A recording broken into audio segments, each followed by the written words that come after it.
All right, welcome back to the channel. Before we get into this video, I just want to do some housekeeping real quick. So as of recording this right now, we are currently at 999 subscribers on YouTube. So thank you to everyone who has subscribed to the channel. We will be crossing 1,000 very soon. And there are two things that I want to do once we reach 1,000 subs. One is to throw the very first IMNerdpodcast tournament. I don't know what the name is going to be called, probably just IMNerd Circuit Series or something like that. And then the second thing is I'm going to be doing a 24-hour stream where I'll probably be playing a lot of Dueling Book. I might get a couple games of DC deck building in, Smash Ultimate online for people who are in the Discord server, the IMNerdpodcast Discord server. And yeah, so look out for those announcements coming soon. I expect that as early as tonight, this will actually have crossed 1,000 subs. And so then I'll start rolling with all of those plans. Anyways, we have here the top 8 breakdown from Beak to Beak 3. There were 91 players in the tournament. It was Swiss rounds, and also it was 48 hours per round. So the way it works is, because I know a lot of people are confused about this, and I actually had to talk to a true hero about it because he initially was not going to enter the tournament at all. And I told him that he should, because this is a tournament where you can schedule your round with your opponent, and as long as you guys play and finish and have a result within 48 hours, you're good. So the pairings go up, and let's say player A versus player B. One of them lives in Japan, one of them lives in the United States. You guys can coordinate whatever works for you two within a 48-hour period. You guys can coordinate and figure out a time where both of you can play the game. So that's how it works. I think this is a really convenient way to run a tournament. I think it's really good for people who are in different time zones and stuff like that, who might not be able to commit to, you know, a time that works in the United States for somebody who's in Europe or somebody who's in Korea or whatever. Really cool there that this is even a thing. But yeah, as for the actual top 8 breakdown, so there were 2 Blackwing decks, 1 pure and 1 hybrid to be specific, 2 value turbo, 1 diva hero, 1 frog hero, 1 diva hero beat, and 1 hero beat. I know all of that is like a tongue twister. They're basically 4 different decks using the hero engine. And then there are 2 different decks essentially using Blackwings as an engine. So this tournament is literally split between heroes and Blackwings, no matter how you slice it, right? Like literally the left side of this pie chart, you will see that there is just all hero stuff. And then on the right side, there's all Blackwing stuff. I am not surprised because I still maintain my stance that Blackwings is indeed the best deck in the format. The deck does a lot for very little effort. It is not the hardest deck to play. It is very rewarding. To just summon Ashura, or, you know, if you ever draw Black Whirlwind or Dark Arm Dragon, triple Honest in your deck, aka Kalut. It does a lot of good things. Icarus Attack is a really powerful card. Deck Devastation Virus is also a very powerful card, and it just has resilience. It doesn't really have a terrible matchup in the format that is well represented. I think that even what people consider to be its worst matchup, which is the Fairy deck, the pure Fairy deck, that deck isn't well represented in the actual meta, so most people don't play it. And that's good for Blackwing players because they don't have to deal with as many Consecrated Lights, which is the card that literally does shut the deck down. As for heroes, I think that heroes is just such a strong engine in general. Like Stratos is probably the best normal summon in the entire format, right? Like there are 3 different monsters that I think are in contention for best normal summon in Edison format. One of them is like Swap Frog, one is Stratos, and one of them is Lone Fire Blossom.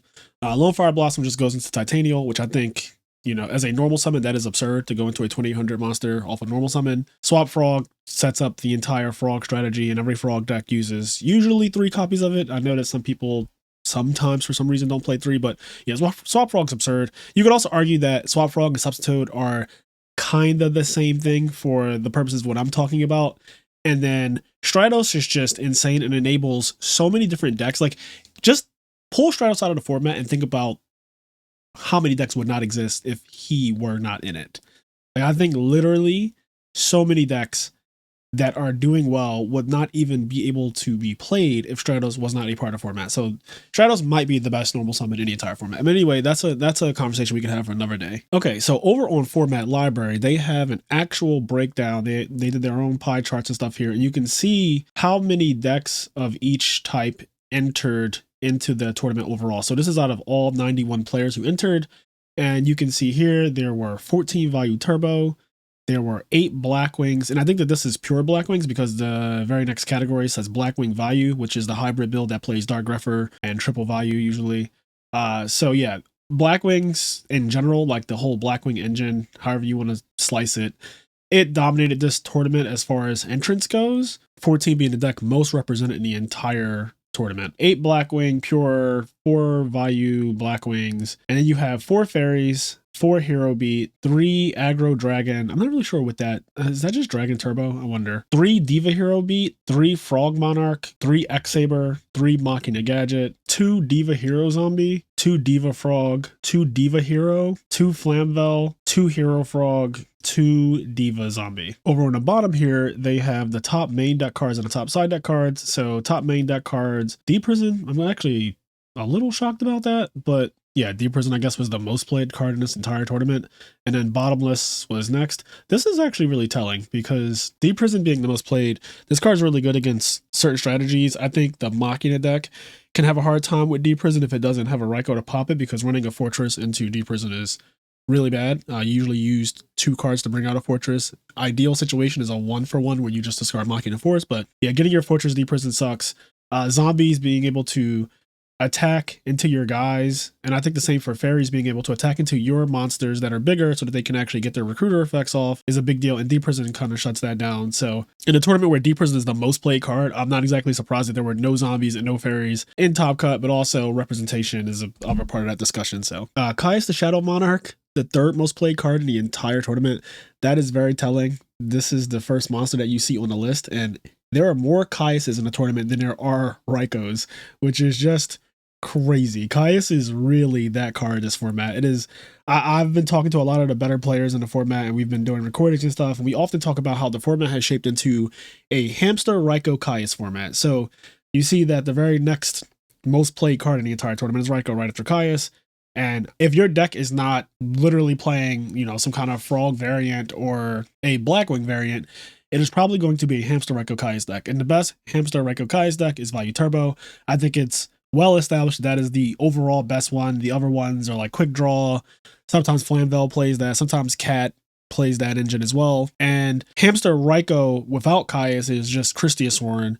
But yeah, that package is really, really strong. And so it's actually funny, the winner of this tournament side decked 3 copies of Nomen to Crossout. So when we get to that point in the video, I do want to talk about that because I think that the meta has shifted to a point where Crossout is actually just good. And I had Crossout on, I believe it was on my most overrated list, because at the time we weren't fully in this, you know, everyone's playing Hamster Ryko Caius thing, but now it's gotten a lot more represented. So Crossout is just really good against those decks, especially if you end up using Crossout on the Ryko and you leave them with hamsters. Next, we got Book of Moon, Heavy Storm, MST, Mirror Force, Sirocco to Dawn, and Brain Control. And then for top side deck cards, DD Crow, Dust Tornado, Cyber Dragon. I expect these cards pretty much in almost every side deck. These are like the big 3. And you have Pulling the Rug, Light Imprisoning Mirror, Deck Devastation Virus, Vanity's Fiend, Royal Oppression, Fossil Dyna, and Nomen to Crossout. To have Deck Devi be this high in top side deck cards is scary, I think, for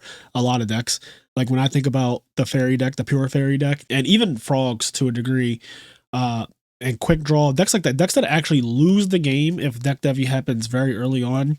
The fact that this card is the 6th most represented in all of side decks is a telling sign for why those decks might be struggling right now. I think that Fairies is a deck that auto loses to Deck Devastation Virus. You can try to side out some of your smaller guys, but at the end of the day, you really can't get rid of your Shining Angels and Nova Summoners, which are the main thing, and you also can't get rid of your Honest. So there's going to be cards that get hit by Deck Dev, and they're pretty important cards. And I don't know if siding just Thunder Kings and Cyber Dragons every single game is going to completely fix that issue. But yeah, Deck Devi is really, really powerful against a lot of the format, and people have certainly caught on to it, which is why you are literally seeing multiple tournaments now where people are siding triple Deck Devastation Virus, including, again, the winner of this tournament sided triple Crossout and triple Deck Devi. So it's like people are on to what's working, and something's going to have to change as far as the meta goes in order to stop those cards from being so impactful. Because right now, they're just steamrolling the competition.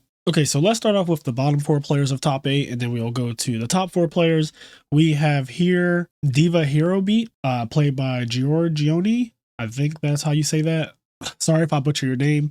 I just recently recorded a video with James Ark where we used his version of this deck, and It is a pretty good deck. It is not my cup of tea personally, but I acknowledge that every deck running some combination of Stratoses and Alias and all that stuff, these decks are just good. They're consistent. In an Edison format, consistency goes a very long way. It's why I consider hero beat decks in general to be S tier because of their consistency. Being able to play as many as 5 copies of Stratos is insane, especially when Stratos is probably the best normal summon in the entire game. But yeah, this deck is pretty standard outside of Legacy of Yatagarasu, and DD War Lady in the main deck is a cool tech choice. I like just having me out to virtually anything. It's also good with Honest because your opponent sometimes will expect that they can just attack your DD War Lady and you'll banish, and then you Honest them and she's still there. It's like, oh no, not this. But yeah, this deck is, again, really standard.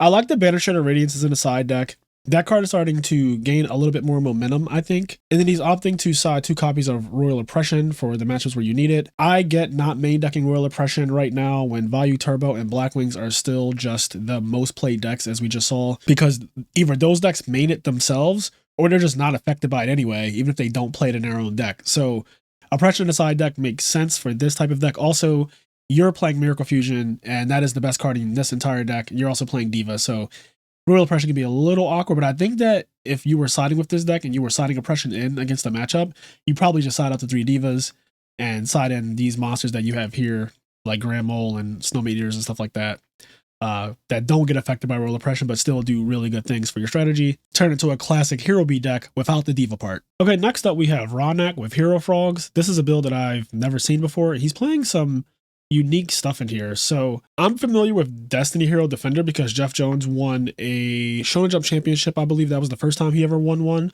with this guy in his deck. And here's what it does. During each of your opponent's standby phases, your opponent draws 1 card. This card must be in face-up defense position to activate and to resolve this effect. So if he's in attack mode, that effect actually does not punish you. But yeah, 2700 defense is pretty huge. And during each of your opponent's standby phases, so basically if you set it and they attack into it, they'll probably take a shit ton of damage, bounce off of it with almost every monster that would attack it face down.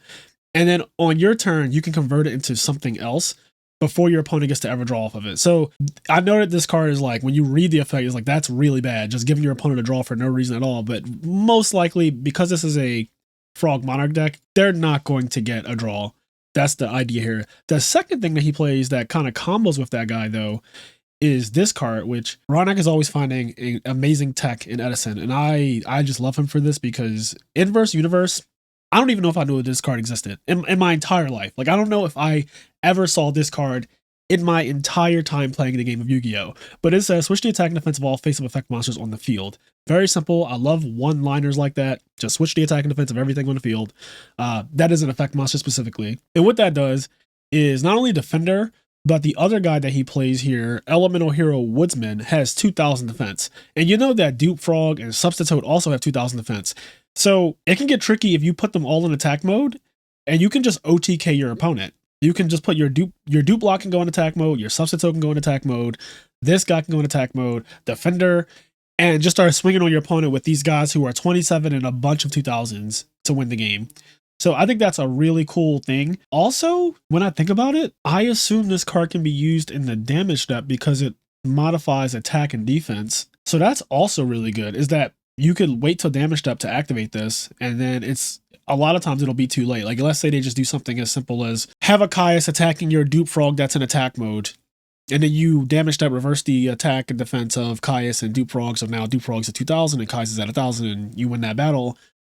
You doing that in damage step can prevent your opponent from doing stuff like I'll Econ to put the Dupe Frog in defense, or, you know, whatever. Like, whatever tricks that people might try to do beforehand, like Book of Moon and stuff like that, they no longer can because it's damage step. So that's actually pretty cool, assuming that this card does work in damage step, which I think it does. Back to Woodsman, though. So he says once per turn during your standby phase, you can add 1 polymerization from your deck to your hand. I don't imagine that comes up a lot. If you dupe block your opponent and you summon this guy, they can attack, and then he can just sit there on the field and gain a free polymerization from your deck when it comes back to you. It's the same way I feel about Ocean. I think in the Frog decks, Ocean is a lot better because you dupe block first, and then you summon Ocean, and it just adds so many layers of protection because your opponent has a hard time attacking to begin with. And if Ocean resolves and you get back like Stratos or whatever, you probably win the game outright because it's just way too much of a plus, like +1 adding the Stratos, and then Stratos is another +1. So there's just so much going on there. You could also start popping back rows and stuff. It's just a lot. But yeah, Woodsman is pretty cool. It's also Elemental Hero, so you can make Elemental Hero Gaia with him. And I think that's the bulk of the interactions with Woodsman. The rest of this main deck is the typical frog package. So you're going to have the 10 main frogs, and then he added Unifrog in as well. And then you have all of these cards to stop battle, stop damage, and all that stuff. So 3 Waboku and 3 Threatening Roar. This is similar to what he played in the Frog Burn deck. So it's very, very hard to get through and deal damage against this deck. And that also makes cards like Woodsman a lot better.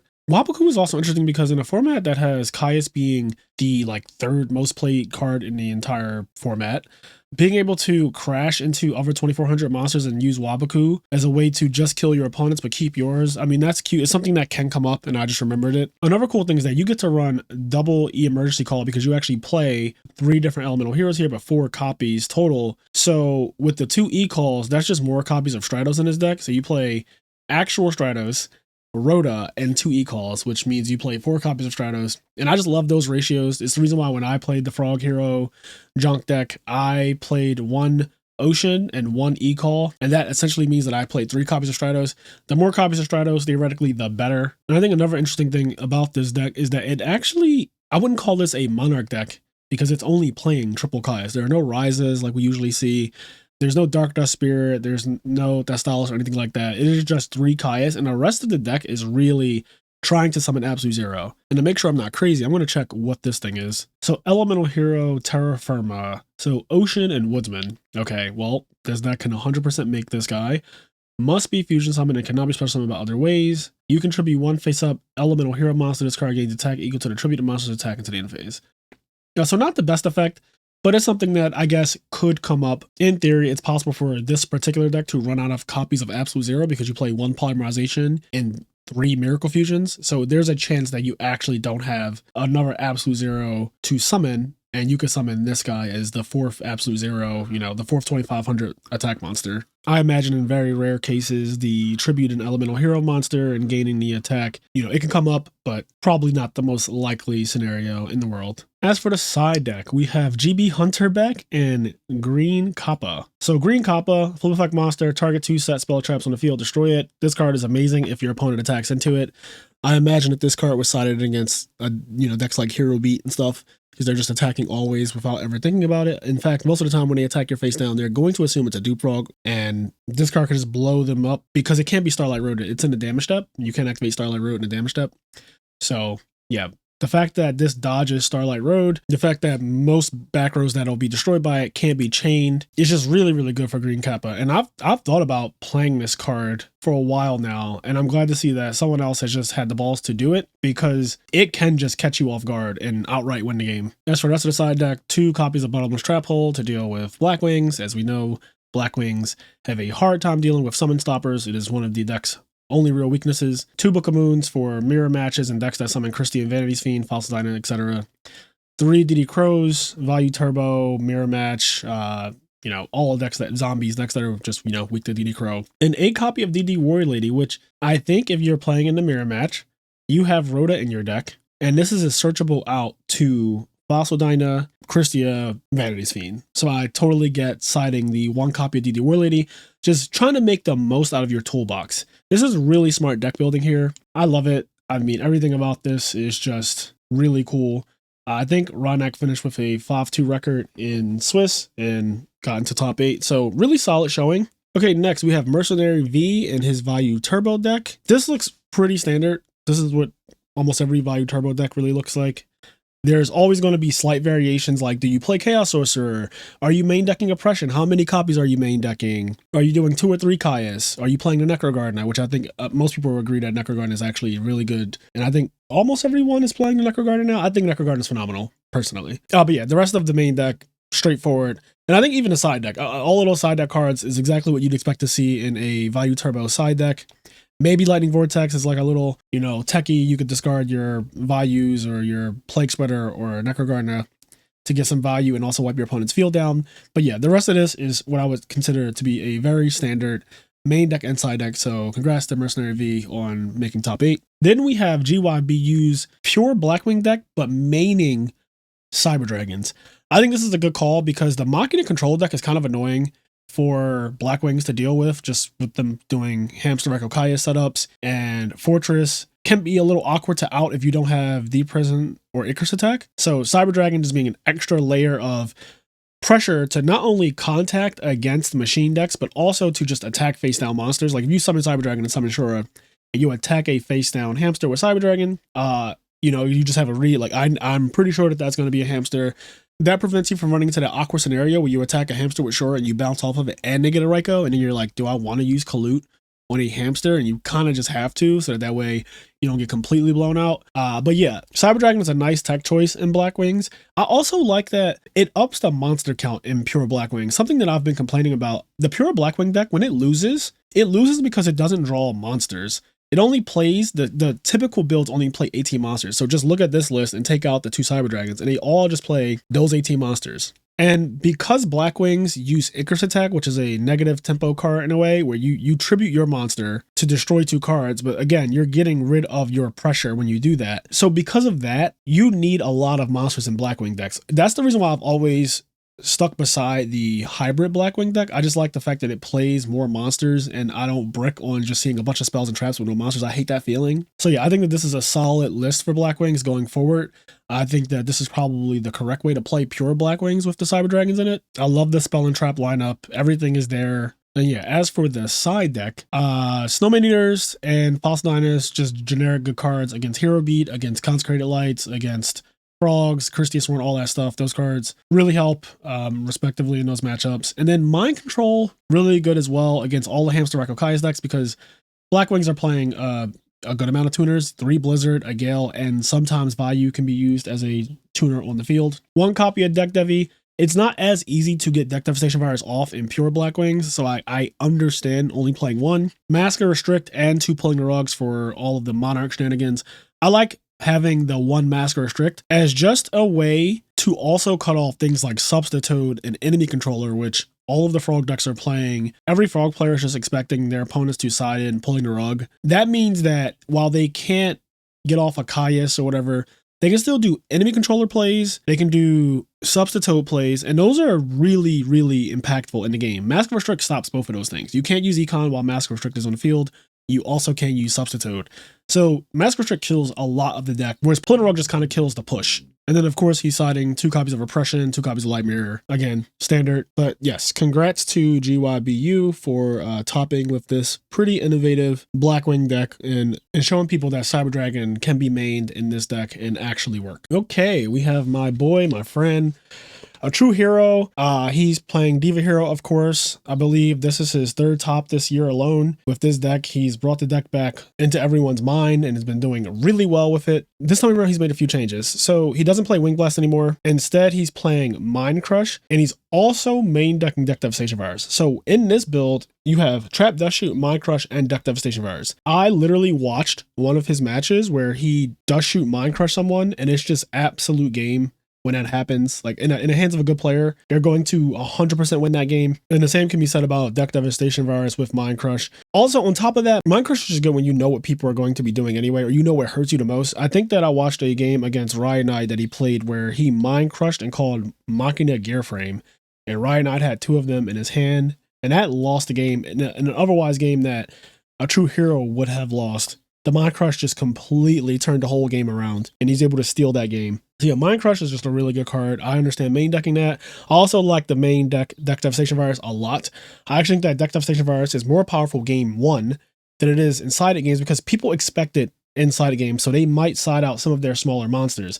In game 1, if your deck is weak to Deck Devastation Virus, it's the most weak to it in the first game. So decks like Fairies and Frogs and all that stuff, they get crippled by this card more often in game 1 than any other game. The rest of his build is pretty similar to ones that he's topped with in the past. But yeah, congrats to a true hero on getting another top with Diva Hero and showing that this deck is 100% here to stay. No question. All right, next up in 3rd place, we have Letiob playing. This is just straight up hero beat.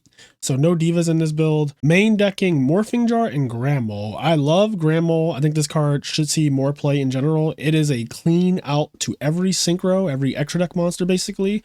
And also it's one of the best ways to deal with Absolute Zero specifically. That's the one that always comes to mind because there are almost no good ways to out that damn thing. And it is one of the most played extra deck monsters in the format right now, Absolute Zero. So Grand Mole being able to just cleanly out it and honestly go +1 on it at that, right? Because they use Miracle Fusion to make Absolute Zero. And then you use your Grand Mole, but your Grand Mole is back in your hand, whereas their Absolute Zero is just gone. So it straight goes plus on all extra deck monsters and Absolute Zero. And that is really hard to come by. Morphing Jar is always scary. This deck naturally sets a lot of back row, so you will never really have a read that their set monster is a Morphing Jar. And I could see that going very far. I imagine that he caught people with that a couple of times because if I'm playing against Hero Beat and they just go set of monsters, set 4, I'm just assuming that it's either Honest or Snowman Eater or something like that. And then when it's fucking Morphing Jar, you just lose the game. So that's super ignorant and I like it. Main decking Cyber Dragon just to make that Machina matchup more easy. Also 3 copies of Chimera Tech Fortress Dragon in the extra deck. So he's not fucking around. He's just not dealing with any of the Machina decks that are popular right now. And then everything else about the deck.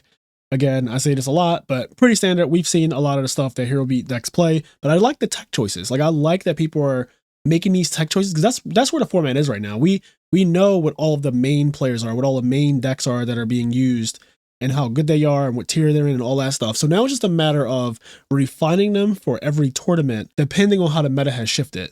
So main decking a copy of Compulsory, which is really good against Value Turbo. It's actually one of the best ways you can deal with their arm wings and stuff because it doesn't put it in the graveyard. It doesn't banish it. It straight puts it back in the extra deck, which is the safest place for it to be for you. And then 1 copy of Skill Drain. You don't want to see it every game. You don't need to see it every game, but when you do see it, it's just like, it's nice to have. And then a very standard side deck, very standard extra deck. Congrats, Letiope, on 3rd place. In 2nd place, we got my boy Hydro Pump. He won the last Peak of the Beak, if I'm not mistaken. So this could have been a repeat, a back-to-back repeat, but he ended up getting 2nd this time using Value Turbo. And just like Mercenary V's deck, very standard. This build is playing no Chaos Sorcerer, but double Oppression, which makes sense. If you're not going to play the Chaos Sorcerer, then that means your deck really is unaffected by Oppression outside of Dark Arm Dragon, I guess. And triple Caius, which again, never mad at that. Double Hamster, just to make sure that triple Caius gets to work. In the side deck, we have a copy of Aaron. Again, smart deck building choice right there to use your toolbox. You have Reinforcement Army in your deck. You can afford to side deck things like DD Warrior Lady and Aaron for very specific matchups. So I like that. And then you side decking Gores, probably against matchups where you take out Oppression and then you can put your Gores in. Against Frog Monarchs and stuff like that. Gores is a very good card against those decks, and Oppression is sometimesy, so why not just have the card that's always good against them? Also, Gores can help you to resolve deck devastation virus, which I think is a cute little trick with it. Outside of that, I would say, again, the rest of this, standard. But yeah, congrats to Hydro on getting 2nd. And in 1st place, we have Yon Daime HS. I'm not sure what the HS stands for. If someone knows, leave a comment. But yeah, triple cross out, triple deck devy in the side, and I love that shit. Before this tournament even concluded, I have been preaching in my videos and just a lot of the content that I've been filming that cross out is a good card now. It's not mid, it's not overrated, it is just good. Everyone and their mother is fucking setting hamsters and Raikos, and this is the best way to deal with that. And it has the chance to really screw their deck up if you hit the Raikou because they have dead hamsters. Also, as I've said before, I'm a big fan of hybrid Black Wings. 2 copies of Greffer I think is a nice sweet spot. Oftentimes when you play 3, you see too many of that guy. You really just want to see the one. You can even protect the one and then he can be used again. But in Black Wings, a deck that has so many valuable normal summons, just having the 2 copies of Greffer is nice. You see it enough, you get your aggression out, and you just win the game really, really quickly. Double Oppression, because why the fuck not? It's one of the best cards in the format, and Black Wings are virtually unaffected by it. 22 monsters total, 12 traps, so very defensive and also very aggro. It's crazy how that works. This deck plays so many trap cards, and it also plays 22 monsters, so it plays a lot of monsters, and it just steamrolls games. Like Black Wings, the hybrid build, 4,000 damage is crazy. 3 Boras just to swarm the field too, just get games over with. It's a lot of aggression. I'm going to be showing a finals replay at the end of this video between this Blackwing deck and Hydro Pump's Value Turbo deck, and you're going to get to see exactly how aggressive this deck is. The finals was a perfect showing for how aggro this specific deck is. And this is the deck that I've been playing the most in the entire format. It is a deck that I've brought to the most, like I go to my locals once a week usually. But this is the deck I play the most. And it's a deck that I feel most confident saying that this is why I think Black Wings is the best deck in the format. It just plays so many unfair things. Whirlwind, again, I preach it all the time, but the card is nonsense. Like, it is absolute nonsense how unfair Whirlwind is as a card. And Black Wings don't have to work hard to do a lot of things that the other decks are doing. Blizzard being a 1-card Brionic, 1-card Go Your Guardian, 1-card 2800 Trample Monster, 1-card Android, 1-card Catastor. Like, it's just not okay that this deck can do so many things with so little effort. And that's honestly the reason why I feel like it is the best deck. It plays so many of the best cards in the format. It does so much damage so quickly. And you're not trying to let your opponents get to the end game where their decks might be better. You just end the game really quick and keep it moving. Congrats to Yondame on winning Peak of the Beak 3. And now let's watch that finals replay. Okay, so again, it's against Hydro Pump, who won the last Peak of the Beak, and he's playing Value Turbo. I'm just gonna let this play, and you guys can watch it and, you know, rewind it or whatever if you need to, pause it when you need to, but I'm not going to actually critique this. If you want to hear my thoughts on this match, maybe I'll do a separate video where I critique the finals plays play by play, but I just kind of want to let you guys watch what actually happened here. So right there, look at how aggressive that is. Summoning Blizzard with no effect just to get the damage in.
Well, there you have it. I hope you guys enjoyed this analysis of Peak of the Beak 3, and I hope to catch you in the next one. Peace out.